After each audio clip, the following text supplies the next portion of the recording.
पूरी chapter wise एक एक चैप्टर में आपको उस चैप्टर को कैसे पढ़ना है, उसमें क्या इंपॉर्टेंट है, उसको कैसे अप्रोच करना है, थ्योरी पर ज्यादा फोकस करना है, क्वेश्चन प्रैक्टिस पर ज्यादा फोकस करना है। केमिस्ट्री के चैप्टर्स हैं अब वो थोड़े कम हो गए हैं, काफी सारे ऐसे चैप्टर्स हैं जो डिलीटेड हैं, जो रिमूव्ड है, उनका मैं अलग से भी बता दूंगा। बहुत ही ज्यादा बेसिक पे जो है क्वेश्चंस आते हैं, आपको स्टार्ट हमेशा इसी टॉपिक से करना चाहिए। Hello everyone, this is Shoaib Aftab. आज की इस वीडियो में हम डिस्कस करेंगे केमिस्ट्री की चैप्टर वाइज स्ट्रेटेजी। जैसा कि हमने पिछले वीडियोस में बायो की चैप्टर वाइज स्ट्रेटेजी कवर की थी, फिजिक्स की कवर की थी, आज हम केमिस्ट्री की पूरी चैप्टर वाइज एक एक चैप्टर में आपको उस चैप्टर को कैसे पढ़ना है, उसमें क्या इंपॉर्टेंट है, उसको कैसे अप्रोच करना है, थ्योरी पर ज्यादा फोकस करना है, क्वेश्चन प्रैक्टिस पर ज्यादा फोकस करना है, मैं एक एक का आपको अलग अलग से बताऊंगा। ठीक है, तो चलिए यार स्टार्ट करते हैं। अब उससे पहले मैं आपको बता दूं कि यार जो केमिस्ट्री के चैप्टर्स हैं अब वो थोड़े कम हो गए हैं, काफी सारे ऐसे चैप्टर्स हैं जो डिलीटेड हैं, उनको भी मैं बताऊंगा। क्योंकि देखो अभी तक चीजें क्लियर नहीं हुई है कि पक्का वो चीज हट गई है, क्योंकि अकॉर्डिंग टू रैशनलाइज सिलेबस तो हट गई है, लेकिन नीट के सिलेबस से पक्का हट गई है नहीं, ये चीज अभी तक क्लियर नहीं हुआ है। तो जो रिमूव्ड है उनका मैं अलग से भी बता दूंगा, जिसमें S block, P block, hydrogen आ गया, स्टेट्स ऑफ मैटर आ गया, एनवायरमेंटल केमिस्ट्री आ गया। ठीक है, तो स्टार्ट करते हैं बिल्कुल नंबर 1 से। नंबर 1 जो पहला चैप्टर आता है वो है आपका मोल कंसेप्ट। ठीक है, तो मोल कंसेप्ट में यार क्या क्या चीजें इंपॉर्टेंट है। मोल कंसेप्ट जैसा कि आपको पता है बहुत ही ज्यादा बेसिक पे जो है क्वेश्चंस आते हैं उस पे। ठीक है, तो बेसिक्स आपके बहुत स्ट्रांग होने चाहिए। मोल कंसेप्ट आपका आगे चल के भी जितने भी फिजिकल केमिस्ट्री के कंसेप्ट्स आएंगे, ठीक है, आगे आप फिजिकल केमिस्ट्री में आयनिक इक्विलिब्रियम पढ़ोगे, केमिकल इक्विलिब्रियम पढ़ोगे, तो उसमें आपको बहुत ज्यादा मोल कंसेप्ट भी आगे चले काम आने वाला है। पूरा होल फिजिकल केमिस्ट्री कह लो, इवन थोड़ा बहुत ऑर्गेनिक में भी उसके एप्लीकेशन है, तो आपको स्टार्ट हमेशा इसी टॉपिक से करना चाहिए। ठीक है, तो इसमें क्या होगा, देखो सबसे इंपॉर्टेंट क्या क्या चीज है।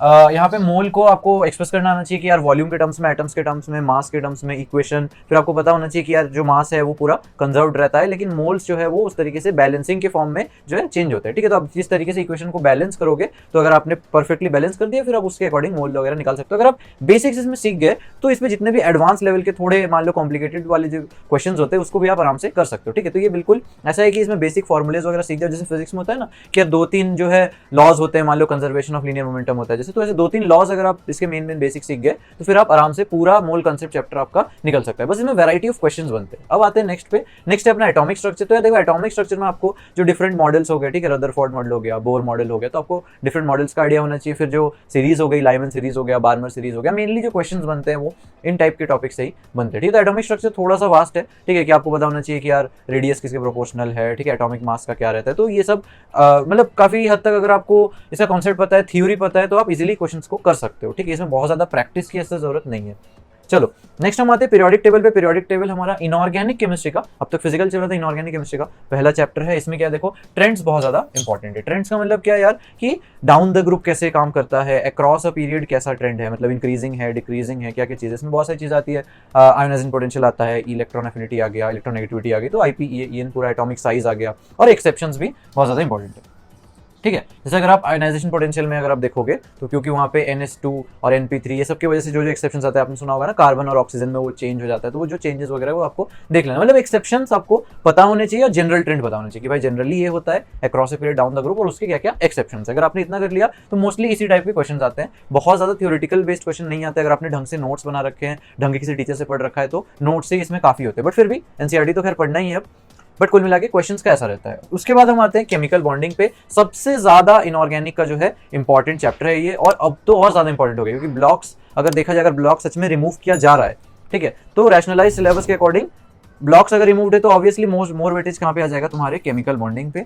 मोस्ट इंपॉर्टेंट में इनऑर्गेनिक में मोस्ट इंपॉर्टेंट मैक्सिमम क्वेश्चन आएंगे। फुल NCERT पढ़ना बहुत ज्यादा जरूरी है। यहाँ पे NCERT की एक एक छोटी छोटी चीजों से जो है क्वेश्चन आ सकते हैं, इतना ज्यादा इंपॉर्टेंट है। इनफैक्ट अगर आप नंबर ऑफ क्वेश्चंस की बात करो, तो इनऑर्गेनिक में इन जनरल जो वेटेज होता है अराउंड 15 क्वेश्चंस का के आसपास का अगर हो, तो उसमें से आप मान के चल सकते हो 6, 7, 8 क्वेश्चंस तक भी सिर्फ एक चैप्टर से आ रखे हैं। ठीक है, तो काफी इंपॉर्टेंट है ये चैप्टर।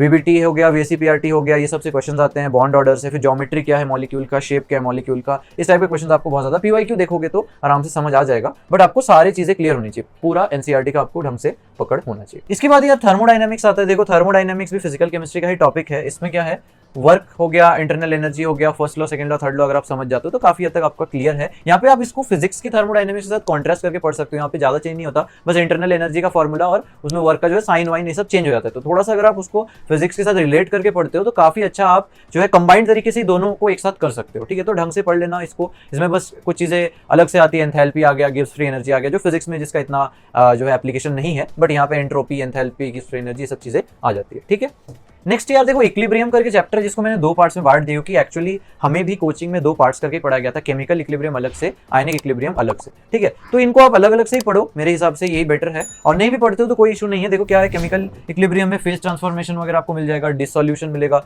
केसी और केपी का ही पूरा गेम है, ठीक है। पूरे चैप्टर में अगर आप केसी और केपी करके क्वेश्चन सॉल्व करते रहोगे तो अगर आपको वो चीजें ढंग से समझ आ रही है, आपको कुछ नहीं करना, बहुत ज्यादा प्रैक्टिस करना है, ठीक है। यहाँ पे बहुत सारा प्रैक्टिस, सेम ही कंसेप्ट होते हैं, बस लास्ट में थोड़ा बहुत जी का के साथ, ठीक है, गिब्स एनर्जी का के साथ इससे थोड़ा बहुत कॉन्सेप्ट वगैरह दे रखा है। नेक्स्ट हम आयनिक इक्विलिब्रियम पे आते हैं। आयनिक इक्विलिब्रियम में वही यार बफर हो गया, सॉल्युबिलिटी हो गई, ठीक है, कॉमन आयन इफेक्ट हो गया, पीएच स्केल हो गया, एसिडिक स्ट्रेंथ हो गया, बेसिक स्ट्रेंथ हो गया, ये सब पूछते हैं कि यार पीएच इसका कितना आएगा, H+ की कंसंट्रेशन क्या होगी, किसी और आयन का कंसंट्रेशन पूछ सकते हैं। तो यहाँ पे ये पूरा जो है आपको बिल्कुल प्रैक्टिस करना है इस पे। बफर के स्पेशल जो फॉर्मूलेज होते हैं वो अगर आप अलग से मतलब बना के या फिर हैंडबुक के फॉर्म में याद कर लेते हो तो ज़्यादा बेटर होता है। उसको हम लोग ऐसे खुद से भी डिराइव करके सॉल्व कर सकते हैं, बट एग्जाम में इतना टाइम नहीं होता। तो मैं कहूँगा कि यार इसके जितने भी सेट फॉर्मूलेज हैं वो आप याद कर लेना। हैंडबुक अगर आपको चाहिए, मेरे टेलीग्राम के लिंक में नीचे डाल दूंगा, टेलीग्राम पे आपको हैंडबुक पे सबके डिटेल फॉर्मूले मिल जाएंगे, ठीक है। वीक एसिड का क्या फॉर्मूला है, वीक बेस का क्या फॉर्मूला है, ठीक है, बफर का क्या है, सॉल्युबिलिटी में क्या सीन रहता है, तो जितने भी फॉर्मूलेज पॉसिबल है वो सब आपको यहाँ पे मिल जाएगा, ठीक है। कॉमन आयन इफेक्ट वगैरह सब कुछ इसमें इंपॉर्टेंट होता है। नेक्स्ट रेडॉक्स रिएक्शन, छोटा सा चैप्टर है, ज्यादा क्वेश्चन इसमें से आते नहीं है, मैक्स टू मैक्स 1 या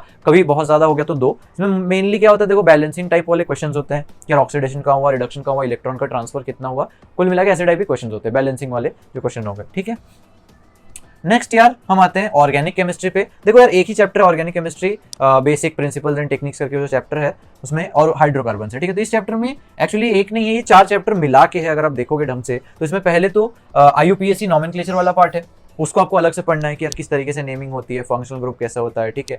फिर कार्बन चेन कैसे आइडेंटिफाई करते हैं, वो सब एकदम बेसिक से पढ़ो, ये आगे चल के पूरे ऑर्गेनिक केमिस्ट्री का आपका जो बेस बनाएगा, ठीक है। तो IUPAC नॉमेनक्लेचर ढंग से करना है, देन आइसोमरिज्म करना है। तो ये एक और चैप्टर हो गया, क्योंकि हमें ऐसे अलग अलग से पढ़ाया गया था, पहले IUPAC पढ़ाया गया था, फिर हमें आइसोमरिज्म पढ़ाया गया था, फिर रिएक्शन मैकेनिज्म पे आओ, जिसको मैंने RM लिख रखा है, जिसमें क्या क्या आता है, I इफेक्ट आता है, M इफेक्ट आता है, H इफेक्ट आता है, ठीक है, एसिडिक स्ट्रेंथ आता है, बेसिक स्ट्रेंथ आता है, stability of carbocation, stability of carbon anion, ठीक है। तो इस तरीके से ये पूरा स्टेबिलिटी वाला पार्ट हो गया। उसके बाद थोड़े बहुत रिएक्शंस दे रखे हैं, बिल्कुल नेग्लिजिबल से रिएक्शंस इसमें ज्यादा है नहीं इस चैप्टर में। और लास्ट में थ्योरी वाला पार्ट भी बहुत ज्यादा इंपॉर्टेंट है, इसमें से पक्का 1-2 क्वेश्चंस आते ही हैं। थ्योरी वाले पार्ट में क्या क्या है, देखो प्यूरिफिकेशन, क्रोमेटोग्राफी वगैरह से क्वेश्चंस आते हैं, फिर क्वालिटेटिव एनालिसिस से क्वेश्चन आते हैं, और क्वांटिटेटिव एनालिसिस जिसमें वही सब मेथड्स आ गया, दुमास मेथड, जेल्डाल मेथड, ठीक है। तो क्वालिटेटिव, क्वांटिटेटिव एनालिसिस, प्यूरिफिकेशन, सब कुछ यहाँ पे जो थ्योरेटिकल पार्ट है, थ्योरेटिकल पार्ट बहुत ज्यादा इंपॉर्टेंट है। कंसेप्चुअल नहीं है, बहुत ज्यादा कंसेप्ट इसमें है नहीं, लेकिन अगर आप इसको एक बार ढंग से पढ़ लेते हो, थोड़ा याद कर लेते हो कि हाँ यार प्यूरिफिकेशन में सब्लिमेशन का मतलब ये होता है, क्रोमेटोग्राफी में ये चीजें होती है, तो यहाँ पे एक एक लाइन इंपॉर्टेंट है, ठीक है। नेक्स्ट हम आते हैं हाइड्रोकार्बन्स पे। तो रिएक्शंस ज्यादा पहले चैप्टर में तो है नहीं, अगले ऑर्गेनिक के चैप्टर में हाइड्रोकार्बन्स मोस्टली रिएक्शंस भरे पड़े, ठीक है। वैसे तो 11th ऑर्गेनिक इतना ज्यादा वास्ट है नहीं, 12th ऑर्गेनिक में मेनली जितने भी रिएक्शंस वाले पार्ट है, बट इसमें जितना रिएक्शन हुआ हाइड्रोकार्बन्स में आपको मिलेगा, ठीक है। रिमूव्ड में क्या क्या है, देखो S block, P block, hydrogen, environmental, states of matter, ये जितने भी चैप्टर्स थे, पर्टिकुलरली ब्लॉक्स का मैं हमेशा सबको बोलता था कि NCERT बहुत ज्यादा इंपॉर्टेंट है। ब्लॉक्स में तो एक एक लाइनें जो इंपॉर्टेंट होती थी NCERT में, सर वो कहीं से भी क्वेश्चन पूछते थे, बट ठीक है, अब ये पता करना पड़ेगा, आगे देखते रहना पड़ेगा हमें कि क्या सीन होता है, क्या रिमूव पार्ट में से नहीं आएगा। अगर ऐसा डिक्लेयर हो जाता है फिर तो ठीक है, ये पार्ट पढ़ना ही नहीं है, लेकिन अगर पढ़ना हो तो पुरानी NCERT में से पूरा S block, P block, hydrogen, states of matter और एनवायरमेंटल आपको पढ़ना पड़ेगा। प्रॉपर NCERT, ये प्रॉपर थ्योरेटिकल चैप्टर्स है, ज्यादा इसमें दिमाग नहीं लगाना, ज्यादा समझना भी नहीं है, इसमें सीधे याद करना है और क्वेश्चन प्रैक्टिस करनी है। तो यार that's it for today's video, hopefully आपको अच्छा लगा हो। 12th वाला पार्ट में इस वीडियो में नहीं कवर कर पाऊंगा ऑब्वियसली, पिछले 2 वीडियोस की तरह ही, बिकॉज काफी लेंदी हो रहा था। अगर आपको अच्छा लगे और वीडियो में अच्छा रिस्पॉन्स आया तो मैं जरूर 12th वाला ही बनाऊंगा। तो मिलते हैं अगले वीडियो में, तब तक के लिए बाय बाय।